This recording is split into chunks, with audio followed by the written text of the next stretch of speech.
accepted the responsibility to protect. Atrocity prevention. Words kill. All societies are potentially vulnerable. Atrocity crimes. Timely and appropriate action. Welcome to Expert Voices on Atrocity Prevention by the Global Center for the Responsibility to Protect. I'm Jacqueline Stradfield Hall, Deputy Executive Director at the Global Center. This podcast features one-on-one conversations with practitioners from the fields of human rights, conflict prevention, and atrocity prevention. These conversations will give us a glimpse of the personal and professional side of how practitioners approach human rights protection and atrocity prevention, allowing us to explore challenges, identify best practices, and share lessons learned on how we can protect populations more effectively. Today I'm speaking with Natalie Samarasinghe, Executive Director of the Public Engagement Platform for Climate Action. Natalie was previously the CEO of the United Nations Association UK, Chief of Strategy for the United Nations UN 75 initiative, and co-founder of the 1 for 7 billion network. Natalie is also one of the Global Center's esteemed International Advisory Board members. Thank you for joining us today, Natalie. Yeah, thank you so much. Natalie, you've spent your career working in the human rights space across civil society, philanthropy, and the UN system. Can you give us a bit more detail about your background and what drew you to this area of work? Yeah, so I mean, it's exciting to be here to talk about the human rights issues, but also the selection process for the UN Secretary General. It's something that, generally only happens once a decade. And it's happening right now at what feels like a make or break moment for the UN, where there are huge questions about the UN's role in peace and security and human rights, and just the existence of, multilateral institutions in general. And I think I've had throughout my career, various kind of vantage points at which I've worked on the intersection of those issues. So it feels like an oddly niche and weird thing to be an expert in. So I'm glad you're covering that. So my experience with human rights has been twofold. I think one, I come from a country that, has seen basically some of the worst of what humanity can do and what we can do to each other. Lots of discrimination, human rights abuses, attacks on the media, attacks on democratic institutions, atrocities.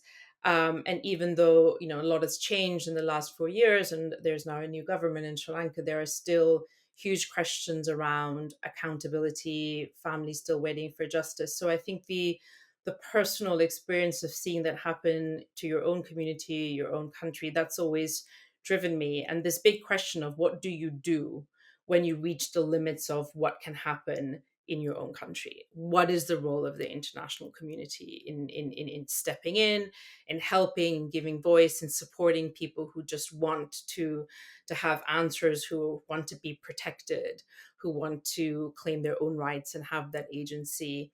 And I've been exposed to, that same set of issues in very different contexts, working closely with groups in, really different other countries, Syria, Myanmar, Sudan, Palestine, but often the challenges are the same. And the role of the international community is key to that. So it's a kind of mix of that personal motivation, but also looking at what is the interplay between the local actors, the people who are really the ones who need to drive the change, who need the change, and where does the international community have a role? And here, I think working for organizations like UNA UK, having been inside the UN and living in the UK, a Western country, we have a very set idea of what those tools are and what kinds of interventions we might need, including intervention at the kind of sharpest end of the scale, and really figuring out how can we do things in a way that we are really helping to further those local actors, because ultimately we've tried to impose, to intervene, to juxtapose, to superimpose our own ideas of justice, accountability. And too often we don't ask those people. So I think those are some of the fundamental challenges that I don't know whether we have answers to yet, but that's what keeps me going, both now looking at issues and in the national political context, but still keeping an eye on the role of the multilateral system. On the multilateral system, I'm really curious, what led you and your co-founder to start the 1 for 7 billion, which is now 8 billion campaign? And What issues does the campaign aim to address in the Secretary General process? So some of those issues I was talking about, where does the international system act as a safety net, a multiplier, a support system, or have a kind of sharper role to play? I think a lot of the issues to do with that are systemic. The UN, the whole post 1945 system is it comes with baked in structural flaws. It's kind of deliberately designed to preserve an unequal power dynamic. There's heavy constraints on the ability of institutions like the UN to really act without consent. And changing those institutions is really slow. It's cumbersome. We often end up solving for the problems of yesterday or a decade ago, much too late, in a really limited form.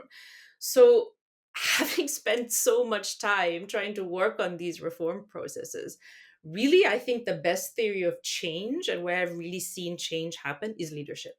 And that's why we really wanted to focus on the selection of the Secretary General, not because the SG has this ability to kind of change course and push back and act independently of geopolitical constraints, but because a good leader is able to both navigate the spaces that do exist, to bring creativity and innovation to the role, and to really get reforms going in a much more kind of incremental way so that we can actually act in a timely fashion.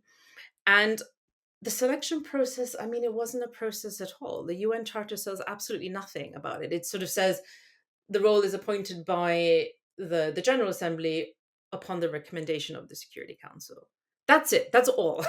Everything else that has happened in the past has been, based on practice, on the wishes of states, on precedent. There's nothing else there.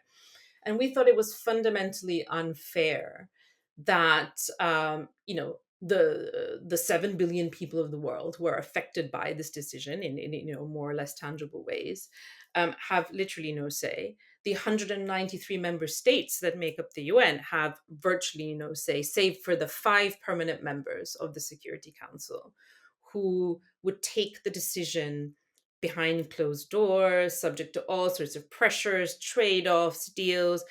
We had, ridiculous examples in the past where the other members of the Security Council, the non-permanent 10 members, didn't actually know who was in the race. So how are they making an informed recommendation? Or it was clearly presented as a done deal for the General Assembly to rubber stamp.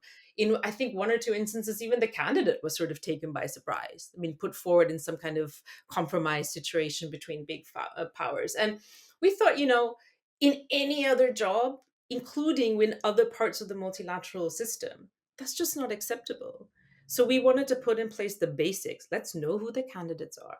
Let's hear what their vision statement is. Let's have dialogues, give them the opportunity to interact with the whole membership and to perform in public. And you sort of question how much the public element of that is performative or not. But ultimately, this is a public profile role. You have to be able to thread the needle between balancing the geopolitical sensitivities and still being able to represent the values of the UN. So we just wanted to put in place like the basics of any recruitment process and hopefully build from there.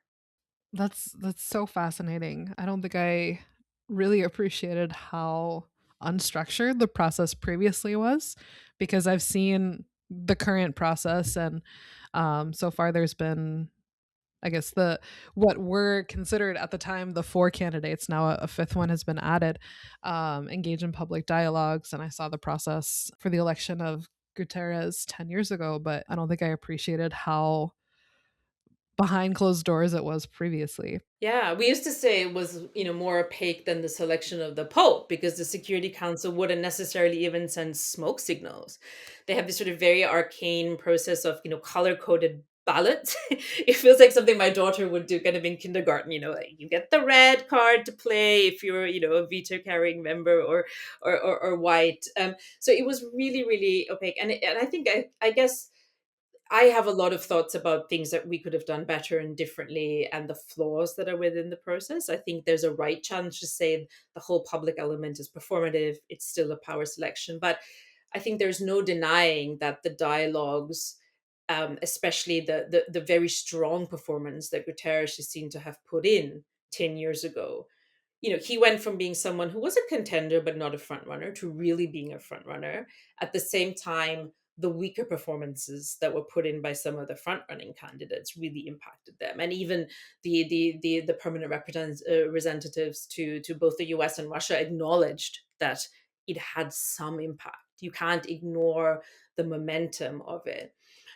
So I think that's important, but it's also important that this is only the second time we're doing this like this. So there is a lot of room, I think, for states, for the president of the General Assembly, and even for us in civil society to innovate and shape and create those precedents. So things like people say it has to be a candidate from Latin America and the Caribbean. That is a strong expectation, and they're great candidates from the region. It's not actually a baked-in rule. It's a practice. Kind of building off of that last point on a lot of people saying it should be a candidate from the Caribbean, over the last few selection cycles, there has also been increasing pressure for the first woman Secretary General. What would that represent substantively beyond symbolism of having the first woman? I mean, I think there is just a basic level of equity here. We've had 8 decades of men. We've not, I think, until the last time there were only a handful of women were even seriously considered.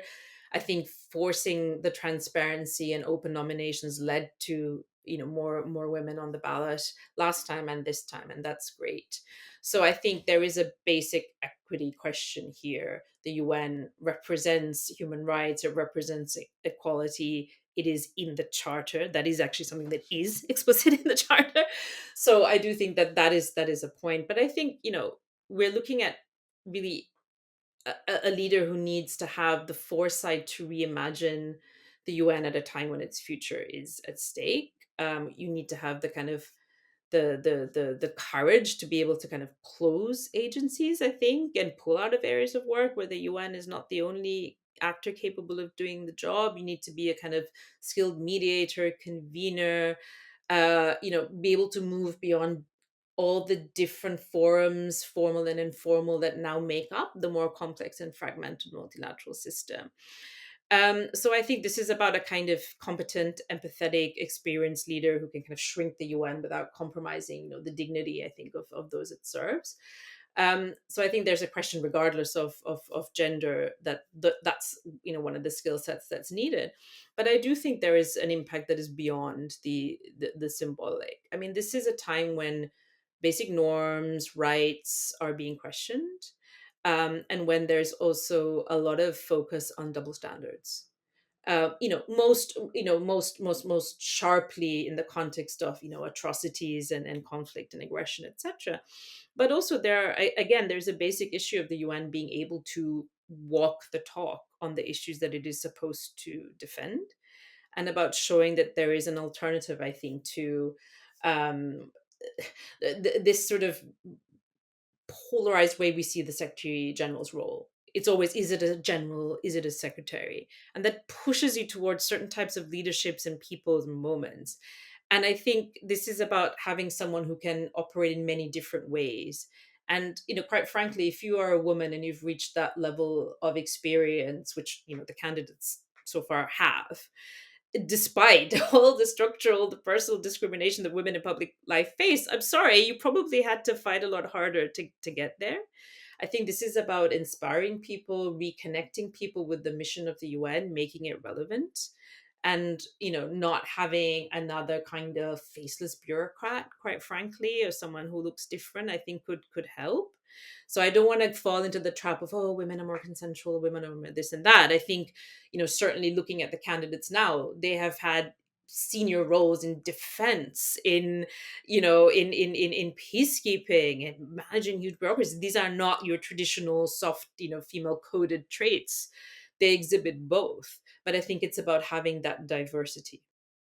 I appreciate how you kind of talked about is it a secretary, is it a general, and I agree that it can't be just a faceless bureaucrat and someone very technical, kind of without the larger kind of leadership qualities and perspectives that I feel like the moment demands. So I'm curious, the public dialogues with the 4 candidates that were known, I guess, 2 weeks ago, highlighted proposals for more proactive engagement with the Security Council during crisis, such as greater use of Article 99 and increased in-person participation in council meetings.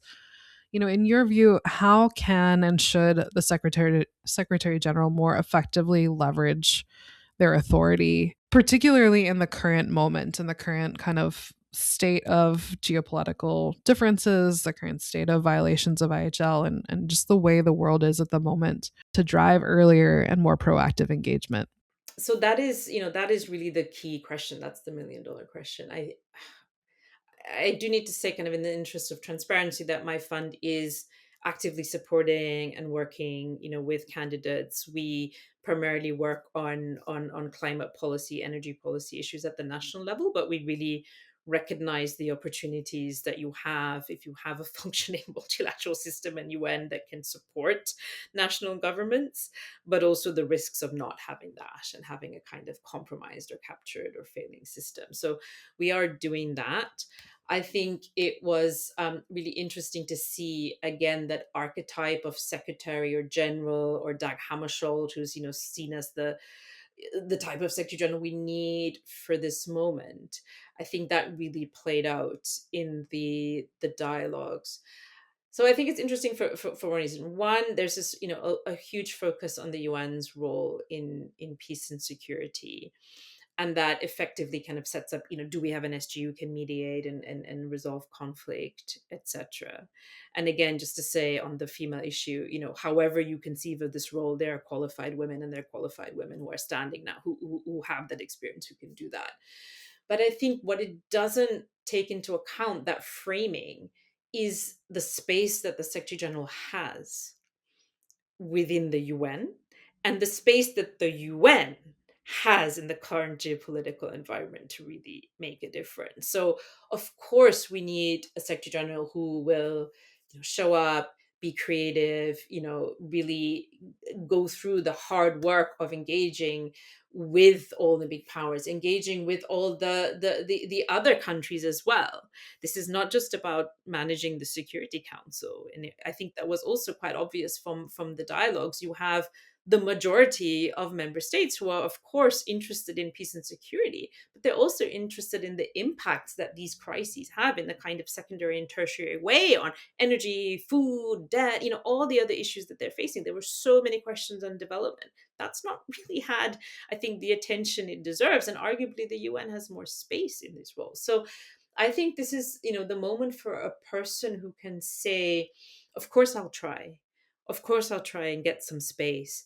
The UN needs to be able to offer the Secretary General's good offices to the international community and states.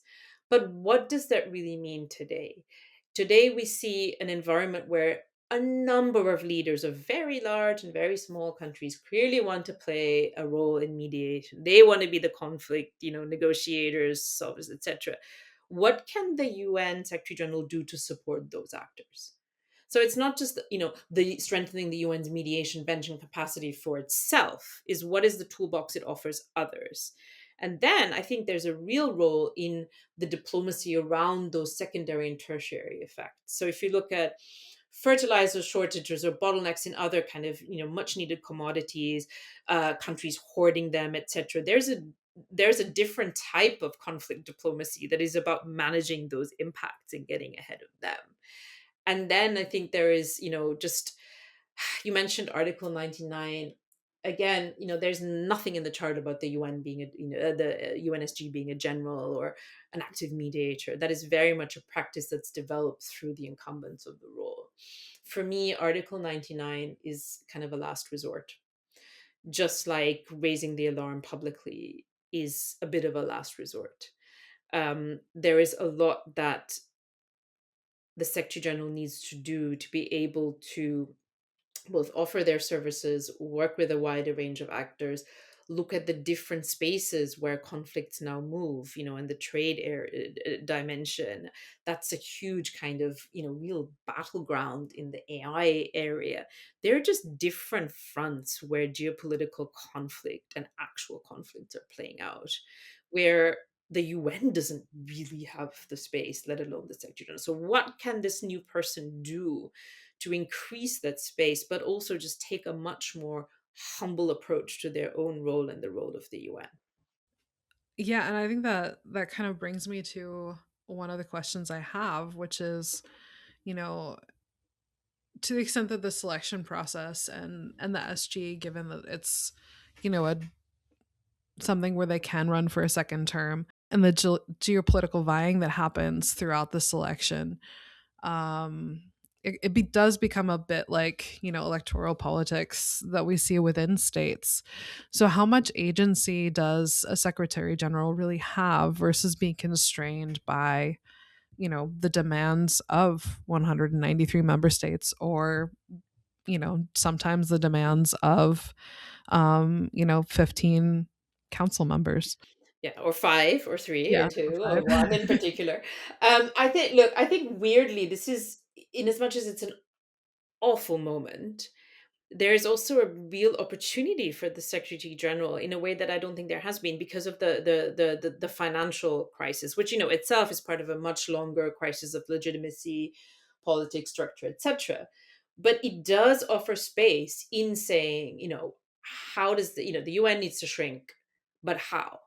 And at the moment, what we're seeing, unfortunately, is this kind of salami slicing across the board of, cuts first approach, where it's just about reducing the footprint, reducing the costs, where I think you could do it in a really interesting way, which would be, what are the functions the UN can transition, divest, pass on to local actors who are arguably better placed, national governments, regional governments, local partners, who are, arguably better placed, but also actually have more legitimacy and a greater accountability and through line to the people than the UN. So I'm thinking, the areas that we often say are the kind of poster areas for the UN and why it's needed: humanitarian assistance, development. I often say the UN says it vaccinates 2/3 of the world's children. That's great, but should it do that?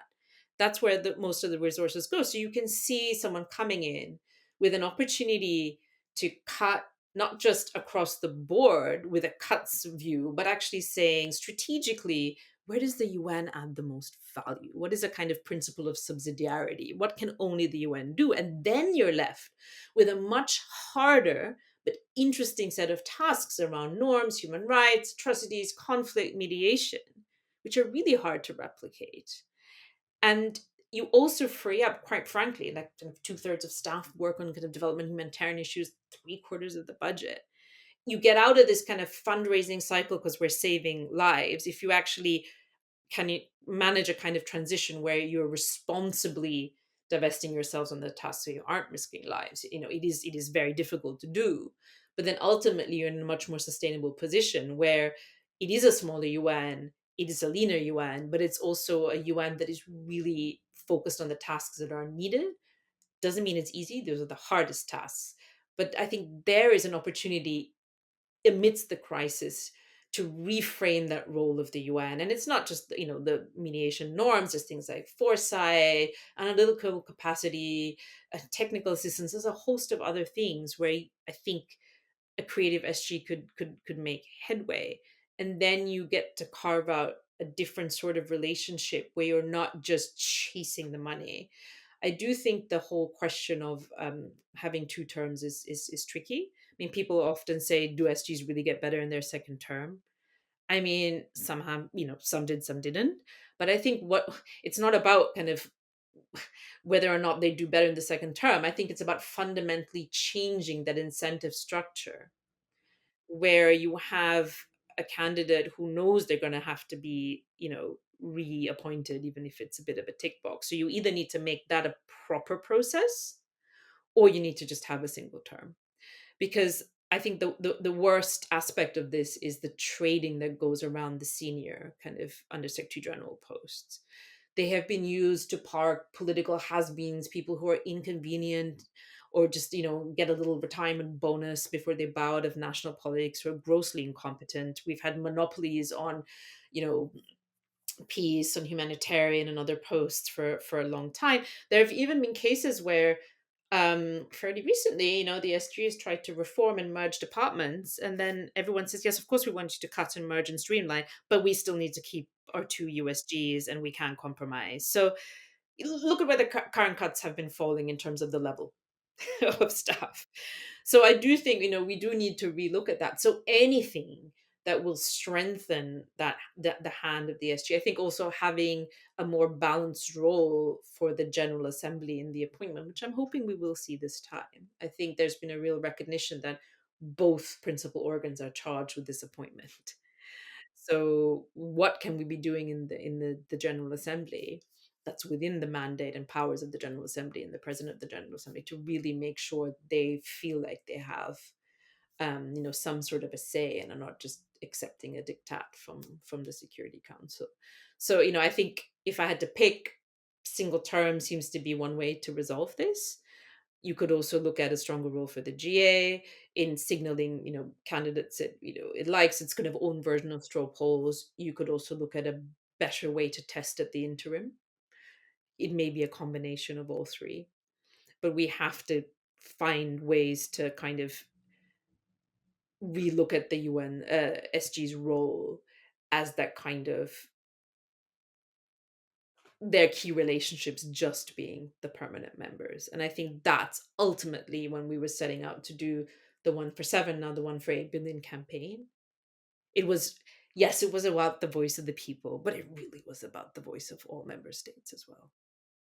Interesting. And I'm also wondering, in a scenario where the GA had more influence, do you think it would help produce a candidate or a secretary general who's maybe more willing to stand up to the permanent 5 members? And the reason I'm asking is, coming from an atrocities perspective, we currently have a council where at least 3 permanent members are implicated in atrocities at the current moment, 2 of which have, blatantly violated the UN Charter. And I'm not sure if we've seen Guterres really, aside from statements, kind of stand up and say, like, you've agreed to this charter and the principles of the UN, principles of multilateralism, and you're violating them, but should be kind of setting the example for others. So yeah, would a more empowered GA kind of prevent that in the future, or are we still going to have this kind of dynamic where the P5 really have so much sway over what the SG can do? I don't know if the empowered GA leads necessarily to a better Secretary General, however we define that. And I don't think it would necessarily be a good thing to get involved in to kind of foment some kind of Security Council versus General Assembly type dynamic. I think that leads to a lot of performative speeches, stalemates, issues pinging back and forth. I don't think that actually helps people. What I do think has been interesting, and you kind of picked that up a little bit in these initial dialogues with candidates, is you can't be seen to just be beholden to one group, including the P5. So anyone who's seen to be playing too much to that gallery, you can see that. I thought the statement by the permanent representative of China, which now holds the Security Council presidency, was really interesting when they said, yes, we want someone who can stand up for all 3 pillars of the UN and especially development. The implication being we haven't heard enough about that. So I think, again, someone who can thread the needle between development and peace and that complementarity. I think ultimately having a stronger GA role would be useful for a couple of things. One, in just like the basic kind of framework principles that every member state has signed up to. You need to have that. If we get too into our own interpretations of this and that, I think that is one of the core roles of the Secretary General, to be like, this is what the Charter says. This is what we signed up for. So that's one. I think the second is, the double standards issue is really pervasive. And I don't think, again, the GA is always the right remedy for that, because you have double standards that play out in that space as well. But the Secretary General's role in being consistent, in calling out, which is where you get back to that dynamic of them not being beholden to the P5. You just have to be absolutely consistent and not bite your tongue. And that's the way you kind of, I think you get into a lot of trouble as a Secretary General if you're very vocal on certain issues in a timely way, but not about others, or you kind of prevaricate a bit on is something a genocide or not, or whatever. I think that is like when the Secretary General chooses to speak and how. I think ultimately, though, a stronger role for the GA just creates space for the issues. This is all about creating political space, this whole process for me. It's a way to have a bigger picture conversation about the UN that isn't about where can we cut, how can we cut, where are we going to get 20%, 30%, whatever. This is about what kind of a UN do we want and need in this world. And the second thing is, can you use the process to build up momentum, lay the groundwork, plant some seeds for things that the Secretary General can actually do with a good cohort and backing of member states. Otherwise, they get into power, they want to do something. What are they going to do? High level panel, some conference, 5 years' time, we might have solved something that has moved on. So, is there a way to shortcut that through this process? So, this is all about opening space, increasing legitimacy, reducing the perception of double standards. Amazing. And, I think that also leads to my next question, which is, regardless of who comes out of this selection process, since the UN is in this reform moment, do you think there are things that the next SG could realistically change within their first year and avoid this kind of cycle of, exactly as you just said, like a panel and then a 5-year plan, and that we see so frequently? I hope so. I mean, I think if they're smart, they'll use this process and the many closed door interactions they'll be having with individual and groups of states to kind of figure out where is their space to move. I think what's been really interesting to see in some of the discussions around the UN budget is how much potentially space the Secretariat and the Secretary General did actually have to come with formulas. So the states were kind of waiting to say, like, what are you suggesting we're cutting? How are we going to? They were saying cut, but the how was left very much in many ways to the Secretariat. And of course, they have their own vested interests, etc., and their own pet projects and pet agencies and priorities. But I think, being able to kind of use these conversations to figure out where that space is, I think there is a demand for a vision. And it's a vision that isn't just, candidates going around promising, oh, we'll cut the UN and we'll do this and do that.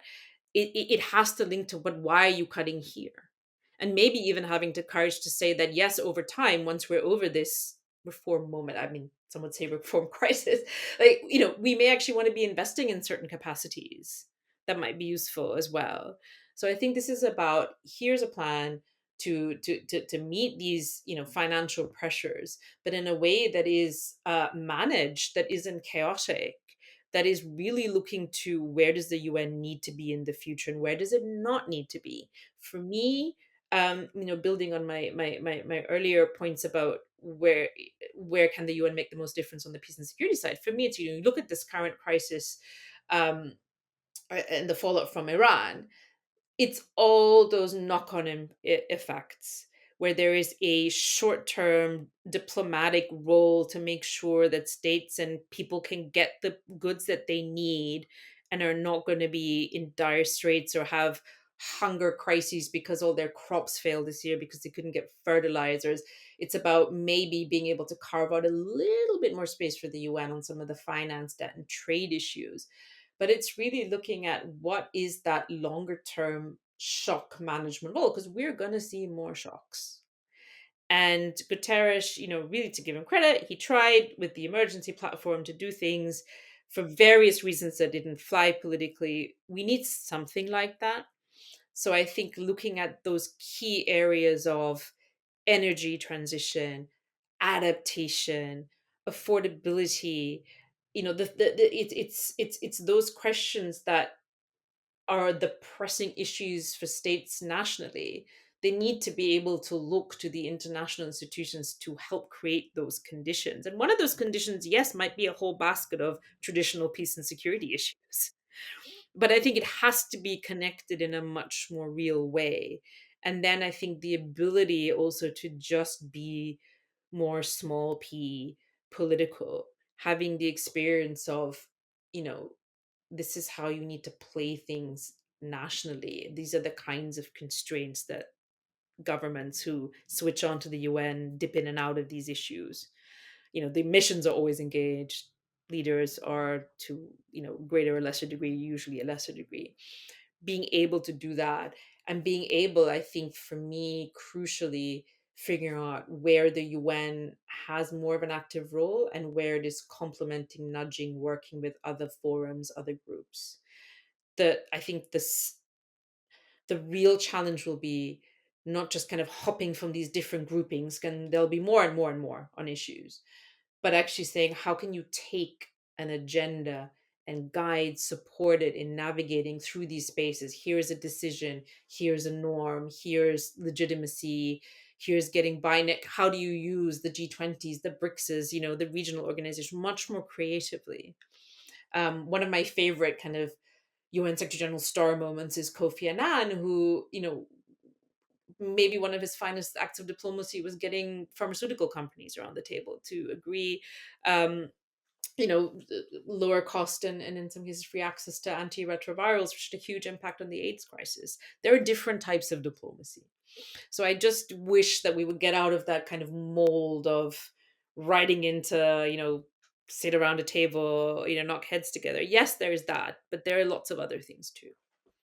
I think all actors who are interested in the kind of protection, prevention, atrocities rights space is really what are the smart, politically feasible ideas that we can be feeding into this process, the selection process, but also what happens afterwards. Because right now it's an area where the UN, have been some successes. We tend to dwell much more on the failures in those areas, which are to some extent illustrative, but really kind of, if you were in the Secretary General's transition team, what can you be putting on the table that will just, be a stepping stone, nudge the UN in that direction? I think that's something that we lack. I think you either have, great ideas of what the Secretary General should do, the UN should do, etc., without that political dynamic, or we have too much of the incrementalism. And I think really thinking about what is the arc over, the 5 years of an SG's term, where can they make a difference? What should they be focusing on? What even does, a success or progress for the UN look like? And how do we get the voices of those who really are, affected, but also the ones who need to be the agents? How do we find out and calibrate the role of the UN in that? I think that's a big question, and I think it applies to other places as well. But I feel like this is the kind of sharpest and area, and the area where there's the most need to go beyond what is either a very reductive, low ambition toolbox, where we're just in sort of damage limitation mode, or can we envisage a way back, and what does that kind of ladder look like? Thank you for joining us for this episode of Expert Voices on Atrocity Prevention. If you enjoyed this episode, we encourage you to subscribe to the podcast on Apple Podcasts, SoundCloud, or Spotify, and we'd be grateful if you left us a review.